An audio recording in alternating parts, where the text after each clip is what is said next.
Hello and welcome to this very exciting segment today on the 7th day of December 2021.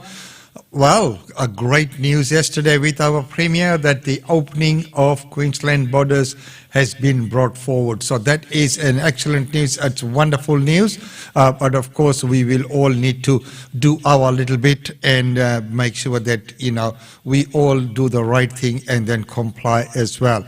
Otherwise, we could end up again. Well, talking about complying and talking about all the tests that are happening, IMA wants 5 to 7-year-olds to get vaccinated.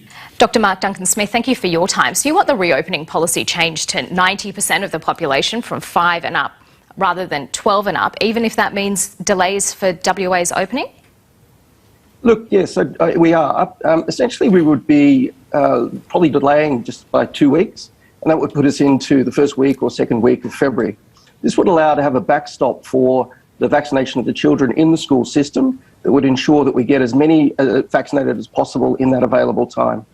The early information out of South Africa is that it is more severe in children, and we're in a very lucky situation. We have no disease here and we can afford to take this measure. The WA Premier Mark McGowan has already said it won't be changing its reopening policy. Yeah, I think it's a pity. We've actually been lobbying for this for about a month now. It was in our emergence plan to take this into account. So it is disappointing that it hasn't been looked at. Well, one of the big issues in WA has been the strain on the hospital system should COVID cases begin popping up there. There was even a halt in elective surgery a few months ago, but now the government is investing hundreds of millions of dollars in healthcare. Plus, you had the 7-week lockdown last year, like the rest of the nation, to prepare the hospital system. Surely there has to come a point where WA rejoins the rest of the nation rather than finding new reasons to push that reopening date out. Well, yeah, we could look at it that way, or we could also look that the 5 to 11-year-olds need to be protected, and we're in a society in WA where we don't have any disease. And I think a week or two to get those children vaccinated is worthwhile. Now, if the government can get organised and get it done before that would otherwise cause a delay, then even better. But we just want to see the children taken into account. We want them to be seen as part of our society and not second-class citizens. Because WA hasn't really had to deal with any major outbreaks, could that have worked to stop people in the state getting vaccinated since there's no real motivation to do so? Absolutely. It's a double-edged sword. We have no disease, so therefore there's no COVID pressure. And some people here still believe that this might not even be real. Unfortunately, it's coming and people in WA have to get ready for it. But we are getting the vaccinations up and we're looking at reaching that 80% in about a week and the 90% sometime mid to late January. Of course, that is a very, very good plan. And of course, what's going to happen right here in Queensland? Let's find out with our Premier. Yes, we are ready.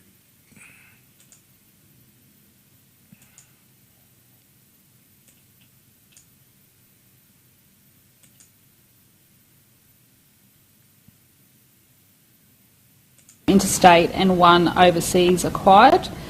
We've had 10,582 tests in the past 24 hours, which is great news. So please, anyone has any symptoms, come forward and get tested. And Queensland Health has done 8,723 vaccines yesterday. So we are now at 87.37% have had at least 1 dose and 78.67% of Queenslanders are fully vaccinated. So can I just say a big thank you to the way Queenslanders have handled this pandemic. It's been nearly 2 years. Tragically, we've lost 7 lives, but the results have been really unprecedented compared to the rest of the world. Our businesses have been able to function, our children have gone to school, and we fought back and contained more than 50 separate outbreaks. And like I said, the credit here belongs to every single Queenslander. So thank you, thank you, thank you. So our goal was to get to 80%, a double dose, to get as many Queenslanders as we could vaccinated before the borders open, because we know how important it is to reunite families, especially coming up to this really special time of year of Christmas. And I know people have said to me personally, some of them haven't seen their grandkids for the first time. Some of them haven't seen their aunts and uncles, their mothers and fathers. This is going to be a very, very special time of the year. And as a government, we've been very conscious of how important this is to reunite families. And once again, I want to say thank you to everyone who's been involved in our tremendous response, and to all the Queensland Health employees, everyone out and across all of Queensland that have gone out, and to every Queenslander who's gone and got vaccinated. I really do appreciate you doing this. So it was expected that we would reach 80% fully vaccinated target sometime this week. We can't predict exactly when, but we know it's going to be this week. And I'm very conscious that we want to give people certainty, we want to give family certainty and business certainty, but also too, it's a big administrative function now that government has to do. Police need time to set up, and we just want to make sure everything is in order and we can provide some additional certainty to families that want to reunite in time for Christmas. So with that in mind, our schools are finished this Friday. So our state schools are finished, and then all of our children will be out of school. Our National Cabinet on Friday will be given an update about the new Omicron variant. And of course, as I said, our police and our administrative arms need some time to get everything ready. So to provide everyone with that certainty, I can advise that we will be bringing forward the opening date of our borders from December 17 to 1 a.m. Monday, December 13. So I'll just say that again. Instead of December 17, it will be as of 1 a.m. Monday, December 13, Queensland borders will reopen, especially to those hotspots of New South Wales and Victoria and ACT. So, fully vaccinated travellers from interstate hotspots can arrive by road or air, and the Commissioner will go through in a little bit more detail. We do expect it to be very busy, and we do want to make sure that we are processing as well. There's a lot of people who've been caravanning and who are, right at the edge of the border there. They've been there for some time. We really want to get them through smoothly as well, so we'll be speaking with them. Now, you must have a negative COVID test in the previous 72 hours. So please, got this date now, so you can go and start organising that test. And no quarantine is required if you are fully vaccinated. If you are not fully vaccinated, you must arrive by air only and hotel quarantine for 14 days. So there are two important changes I just want to mention. First is that you will no longer have to wait the 2 weeks after your second dose to be considered fully vaccinated. The national guidelines say 1 week is enough, so we will adopt the national guidelines. And secondly, all arrivals from domestic hotspots must get another COVID test on day 5 when they get here, and there'll be penalties applying if you don't do that. South Australia has an additional requirement about when you actually come into the state. We are not adopting that. We've been through it, but we are going to adopt the day 5. So you need a negative test before you come here, and then on day 5 you need to go and get a test. And then, of course, our mandate on cafes and clubs and stadiums and music venues and everything still takes effect on December 17. Now, in good news for our border communities. Now, I know this has been very, very tough on our border communities, and thank you. And of course, it has been very, very hard and very tough on the border community. But that is excellent news. And now that the borders are opening, wow, that is just so good to hear. And that will also be the lead story in the upcoming issue of Brisbane Indian Times, which is going to press very soon. So right now, I'll go into the interview for today, and we'd like to welcome. Today we're going to be talking about, well, Christmas is coming, so yo ho ho. So launching today, children around Australia can dial ho ho ho, meaning has 46 46 46 for a direct line to the white bearded man himself. Yes, we're talking about Santa. The young and young at heart can head to any Telstra payphone from December 6th until Christmas Eve to dial straight to Santa's workshop. Now, isn't that wonderful? So that is just amazing news. While picking up the phone to the big guy in red, and fun activity for children to do this year, it is also educational. With payphones now free for all calls within the country, Santa's hotline is also a great opportunity for children to learn how to locate and use one. should there be a need for one or a caregiver in any time. So today we're going to be talking with Michael Auckland from Telstra. He's a Telstra spokesman. Michael is currently the Group CEO for Telstra Consumer and Small Business. He joined Telstra in 2016 as the Executive Director of Telstra Countrywide with responsibility of over 350 retail stores and over 16,000 partners nationally. Well, he has a consumer and small business sales. In his 12 years at GE, Michael held various executive leadership roles across GE's Australia and New Zealand businesses, including financial services, corporate and healthcare division. Prior to GE, Michael was the principal at Boston's Consulting Group, where he worked for 8 years. Well, today, not via the video link, but we have got Michael joining us via phone. So welcome to this show, Michael. Yes, please, you are on right now. So yes, welcome to the show. It's an absolute pleasure to be here. Thank you so much. Can you tell us a little bit about this new way of contacting the big guy? This is really exciting. We've come up with a new way for kids to contact Santa this year because we know it's been a really tough year, especially for kids, and we wanted to do something to shine the light and the magic of connection this Christmas. And we know it won't be as easy as normal to whisper a Christmas wish directly in Santa's ear in person. So we thought the next best thing would be to give kids a direct line to the big guy in the lead up to Christmas. So from today until Christmas Eve, we're offering free calls directly to Santa. On any payphone, kids around Australia will be put directly through to the white-bearded man himself. Oh, wow, that is just amazing, Michael. That is excellent. Now, in today's day and age when, kids all have mobile phones and things like that, why was it important to use the payphone system, and why is it important, for children to know and how to find a payphone? We think it's really important kids know how to use payphones, and earlier this year we announced that Telstra's network of 15,000 payphones were free for calls within Australia. So they're easy to access and they're widely available, and they represent a great resource for kids should they need to contact a parent or a caregiver in an emergency.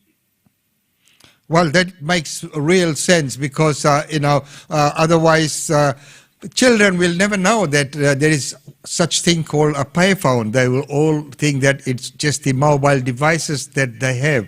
Well, of course, these free calls to Santa and everything we're doing in today's day and age, we look at giving back to the community. So how is this initiative giving back to the community? So as part of these free calls to Santa, we want to give back to the community this Christmas and highlighting the importance of connection this time of year. We're also going to make a donation to the Salvation Army to help people in need stay connected and sheltered this Christmas. Yes, and helping the Salvos is a great way of making that connection with the community, and I think that is very, very important, Michael. So, what advice would you have for Australians who aren't able to see their loved ones in this Christmas? Because it is very important that you be able to see that, but what about the ones who can't? So we know a lot of Australians won't be able to see their loved ones this Christmas, and my only advice to them is call them. It's important to reach out over the Christmas period, whether it's a video call or a call from a payphone. It's so important to stay connected, especially over the holiday period. And that is so important, especially over the holiday period, as you have mentioned. Well, of course, Michael, there's only so much we can talk about in this program and segment, but there would be many things that people might want to know about this, and of course about Santa's workshop. So where and how can people find out more information? I encourage all kids who want to contact Santa to go and visit a Telstra payphone and call Santa in the lead up to Christmas. Visit telstra.com/payphones to locate your closest one. And it's as simple as dialing hash, ho, ho, ho, which is hash 464646. And ho, ho, ho, it's Christmas. Well, Michael, thank you very much for that initiative and for joining us on the show and explaining all about that. Well, ladies and gentlemen, right now it's time to go to our daily India report. And with that, we'll welcome Ankita. Welcome to the Daily India Report that brings you glimpses of the changing India and the growing engagement of the Indian diaspora with India. In our first story, India's Omicron tally is rising steadily with 17 fresh cases of the variant over the weekend, and the total tally is at 21 on the morning of 6 December. The Omicron variant of COVID-19 has been spreading fast in India. In the last 1 week, the number of people who contracted the new variant of the coronavirus rose to 21. 17 new cases were detected on December 5th alone. Most of those who tested positive had either arrived from African countries or were in contact with such people. Several contacts of the new cases are under surveillance and have been isolated. The Modi government has put in place strict travel restrictions on people arriving from abroad, especially from countries identified as at risk. The emergence of the new strain of coronavirus has also dented India's plans to restart international travel from December 15th. One case was reported in New Delhi with a travel history to Tanzania. The 37-year-old from Ranchi had travelled from Tanzania to Doha and from there to Delhi on a Qatar Airways flight on December 2nd. He stayed in Johannesburg, South Africa for a week. The person is fully vaccinated and is currently admitted to a local hospital with mild symptoms. 9 cases were found in Rajasthan state's capital Jaipur, 8 in Maharashtra, 2 in Karnataka and 1 in Gujarat. Omicron, first detected in South Africa on November 25th, has been described as a variant of concern by the WHO. International airports across India are intensively screening and testing all passengers from at-risk countries.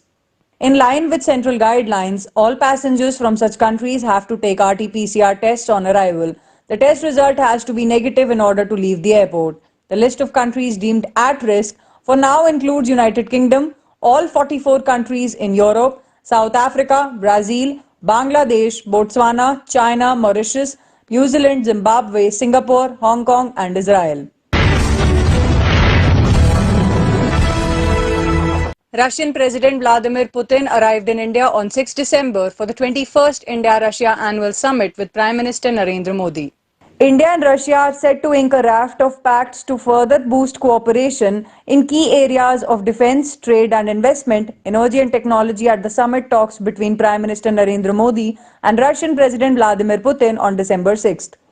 In the summit as well as in the inaugural 2+2 defence and foreign ministerial talks, the two sides are also expected to focus on the situation in Afghanistan and the rising threat of terrorism, including from groups like Lashkar-e-Taiba and Jaish-e-Mohammed. The joint statement will be issued on 6 December late in the day, but we have learned it is likely to reflect India's concerns over cross-border terrorism and the security implications arising out of the Afghan crisis. While Putin arrived in Delhi on December 6th, Russian Foreign Minister Sergei Lavrov and Defense Minister Sergei Shoigu reached on December 5th night. Ahead of the summit, India has cleared the long-pending AK-203 Kalashnikov rifles, deal worth nearly 5,000 crore rupees for production of over 500,000 such rifles at Korva in Amethi by an Indo-Russian joint venture. The two sides will wrap up the final phase of negotiations for a logistics support agreement, which is likely to be signed either during the 2+2 talks or at the summit. In reflection of their time-tested defense ties, India and Russia will also renew for the next decade a framework of military technical cooperation at the summit, besides announcing a joint commission on technology and science. The two sides will also firm up a number of defense procurement proposals, besides deliberating on the long-pending project for joint production of 200 twin-engine Kamov 226T light helicopters for Indian armed forces. India will apprise the Russian side about its position on the eastern Ladakh border row as well as its concerns over various regional developments. Indian government says half of India's adult population fully vaccinated against COVID-19. India's vaccination drive has achieved another milestone as 50% of the eligible population is now fully vaccinated against COVID-19. The vaccination coverage in the country has exceeded 127.61 crore as per the provisional reports released by the Ministry of Health and Family Welfare on December 5th morning. With the administration of over 10 million COVID-19 vaccine shots in the last 24 hours, India has achieved the latest milestone through 1.32 crore sessions. The Health Ministry stated that the government is committed to accelerating the pace and expanding the scope of vaccination throughout the country. The vaccination drive has been ramped up through the availability of more vaccines, advanced visibility of vaccine availability to states and union territories for enabling better planning by them and streamlining the vaccine supply chain. The nationwide COVID vaccination started on January 16th with the Covishield vaccine, a version of AstraZeneca's COVID vaccine manufactured by the Serum Institute of India. The coverage entered a new phase of universalization in June after the second wave of the COVID pandemic claimed thousands of lives and strained the health infrastructure across the country. The vaccination milestone came at a time when many countries, including India, have reported cases of Omicron variant first detected in South Africa.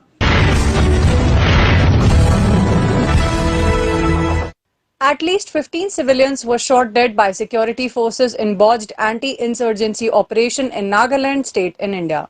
At least 15 civilians and one soldier were killed in a botched ambush and retaliatory violence in the northeastern state of Nagaland's Mon district over 24 hours, prompting the state government and the army to order a probe into the incident. An army patrol mistakenly opened fire on miners returning home after work, killing 6. 7 more civilians and an Indian soldier died when angry locals confronted troops. Indian Home Minister Amit Shah said he was anguished and vowed to investigate. The army has been battling separatist militants in Nagaland for years. The incident on December 4th night took place in and around Oting village in Mon district, which borders Myanmar, during the counter-surgency operation. Soldiers from the Assam Rifles, an Indian Army unit, opened fire on a truck carrying 30 or more coal mine laborers near their camp. The troopers had intelligence inputs about some militant movement in the area, and on seeing the truck, they mistook the miners to be rebels and opened fire, killing 6 laborers. The US needs immigration reform to prevent 9 million job vacancies over the next decade. A report published by a network of technology CEOs said if the US does not take steps to counter the shortage of high-skilled workers in the country, it could result in over 9 million job vacancies and $1.2 trillion in lost production over the next decade. With the US not producing enough skilled degree holders to fill demand, expanding high-skilled immigration is the best solution to shrink the current skills gap and contribute to new business development and economic growth, said the report published by TechNet. Despite the positive effects of immigration and the growth of the US economy, current H-1B visa guidelines have remained unchanged over the past 14 years. While education reform is critical to narrow the skills gap in the future, this is a 2-decade investment and will not solve the current shortage of skilled labor in the US. The latest data show that there are more than 10 million job openings across the US with more than 7 million people unemployed. The ability to find workers is hurting business bottom lines. TechNet's report showed 64% of employers report a skills gap at their company, and that failing to reduce the current skills gap could bring down productivity by 51%, depress economic growth by 42%, and reduce innovation by 43%. It adds that this does not happen at the cost of American workers. Data from the report showed immigration boost employment and earnings potential for American employees. India ranked 4th most powerful country in Asia. India is the 4th most powerful country in Asia as per the Lowy Institute Asia Power Index 2021. The annual Asia Power Index launched by the Lowy Institute in 2018 measures resources and influence to rank the relative power of states in Asia. The project maps out the existing distribution of power as it stands today and traffic shifts in the balance of power over time. India is ranked as a middle power in Asia. As the 4th most powerful country in Asia, India again falls short of the major power threshold in 2021. Its overall score declined by 2 points compared to 2020. India is one of 18 countries in the region to trend downward in its overall score as 2021, the report said. The country performs best in the future resources measure, where it finishes behind only the US and China. However, the lost growth potential for Asia's 3rd largest economy, due largely to the impact of the coronavirus pandemic, has led to a diminished economic forecast for 2030. India finishes in 4th place in 4 other measures: economic capability, military capability, resilience, and cultural influence. India is trending in opposite direction for its 2 weak measures of power.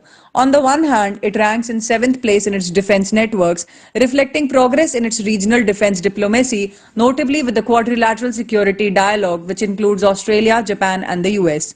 On the other hand, India has slipped into the 8th position for economic relationships as it falls further behind in regional trade integration efforts. As per the report, many developing economies, including India, have been hardest hit in comparison to their pre-COVID growth paths. This has the potential to reinforce bipolarity in the Indo-Pacific, driven by the growing power differential of the two superpowers, the US and China, in relation to nearly every other emerging power in the region. The top 10 countries for overall power in the Asia-Pacific region are the US, China, Japan, India, Russia, Australia, South Korea, Singapore, Indonesia and Thailand.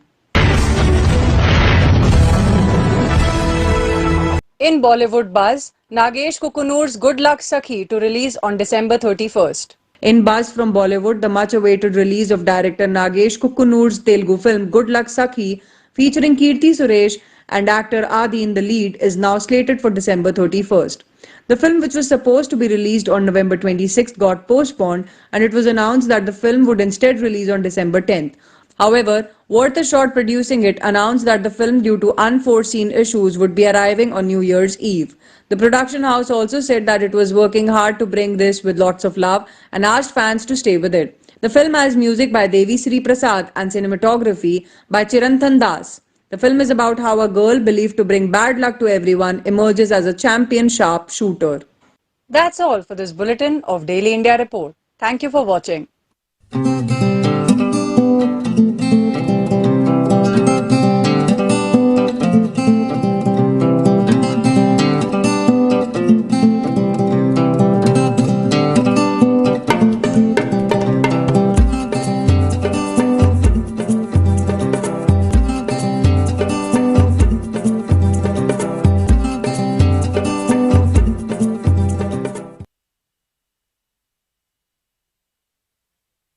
Kita, for that. Well, right now, let's go and take a look at some of the functions and events taking place right here in Brisbane.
Well, ladies and gentlemen, that's about all we have time for you in this segment. And remember, if you need to check out any of those functions and events, all you need to do is go to our website and you'll find all of them in the coming one. And great news is our December Christmas issue of Brisbane Indian Times will hit the stalls this Friday. Well, the publication date is Saturday, but it will start getting into circulation. Make sure you get a copy. And as I've said before, if you have any problems getting any copies, please do let us know and we will bring that to you. Well, right now it's time to say goodbye. Don't forget that tomorrow we have the two segments, 9 a.m. with the news and 10 a.m. the real estate update with Usha Chandra of GlobeNet Realty. Until then, it's goodbye from me. It's been wonderful having your company here on the 7th day of December 29. Well, right now, temperature outside 20 degrees and it's partly cloudy. Not a bad sort of a day to be out and about. Until tomorrow, it's goodbye from me.